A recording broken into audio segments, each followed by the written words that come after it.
Good morning everyone. আপনি কি আমার ভগবান শ্রীকৃষ্ণ অর্জুন ও এক ব্রাহ্মণকে নিয়ে যে গল্প তা কি দেখেছেন? যদি না দেখেছেন অবশ্যই এই ভিডিওটি দেখে নেন আমার ইউটিউব চ্যানেলে বা আমার এই ফেসবুক পেজেই।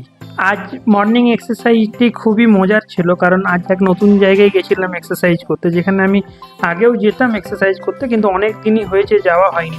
ওখানে গিয়ে প্রথমে বালিতে রানিং করলাম, রানিং কমপ্লিট করার পর এক্সারসাইজ করলাম, এক্সারসাইজ করে কিছু জাম্প করারও চেষ্টা করলাম, তারপর কিছু এক্সারসাইজ করে বাড়ি চলে এলাম। আজ শ্রীমদ্ ভগবদ গীতায় পড়লাম, সমস্ত পুণ্য কর্মের ফল শেষ হয়ে গেলে চরম সুখ ও সমৃদ্ধপূর্ণ জীবন থেকে নিতান্তই নিম্ন স্তরের জীবনে পতিত হতে হয়।